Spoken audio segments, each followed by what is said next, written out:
dünyanın lezzetlerinden ketken dadı kaniyatlağı el-mevt. Şu ölüm kaniyatlağı. Şair ordu acayip bir cümle etti. Ne mi diye? Jege ji legani ke dünya nahi hai. Jege ji legani ke dünya nahi hai. Ki ibret ke jahe tamasha nahi hai. Jege ji legani dünya yürekli bağlamalı dünya değil diye. Jege ji legani ke dünya nahi. Dünya yürekli bağlamalı dünya değil. Ne münası dünya? Ki ibret ke jahe. Bey ibret almalı zahibi. Tamasha nahi. Dünya tamasha değil. Akit tuğla, epper tuğla, bari olma koy gidip tuğla.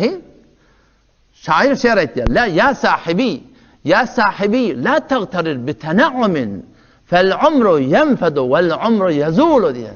Ya sahibi la tagtarir bi tena'umin fel umru yenfedu vel na'imu yazulu ve izâ hamelte ilel kuburi cenazeten fe'lem bi enneke ba'daha mahmulu. Ne mi diyor ya?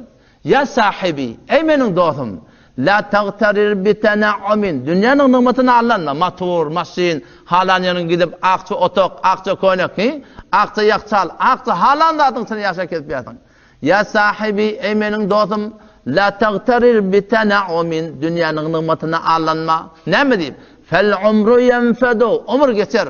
Ve na'imu yazulu. Nimetinin hemmeti tökünür. Yöne bir ibret almalı zahiba. O da ne mi? Ve izâ hamelte ilel kuburi cenazeten. Her vakti ki kabristana karşı bir cenadan götürüp gitsen.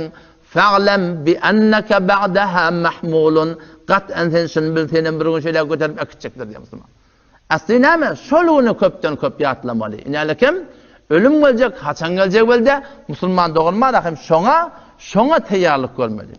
Ahırda Maktum Şahir rahmetullahi aleyh yeni bir şiir okuyup vereyim. Adam oğlu bu dünyadan koymalı seni alacaktır. Halal haram yığınan malın sonra senden kalacaktır. Ne mi yığınasan? Bari o Müslüman'da onu kalacak. Her neyse yaşatan ödün, yakşı yaman kalar sözün, humar gözün gülden yüdün, hadan urup solacaktır. Tenden cüda bulur canın, bikar kalır ustakanın, son çoklu devranlı canın ayrı başta bolacaktır.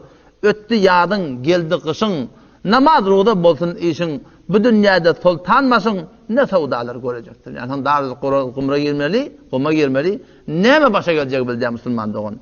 Bu dünyaya gelen canlar, birine mihmallar, koca teyit bir hallar, ahir sonu ölecektir. O taydan hıtmat kıl kadir Hudaya, ömrünü oturmayın zaya, işiksiz, tüynüksiz zaya, bir gün alıp salacaktır. Bibat bolur, kalır zayın, bodulur koşka sarayın, yaradan kadir Hudayın, tenha öyle kalacaktır.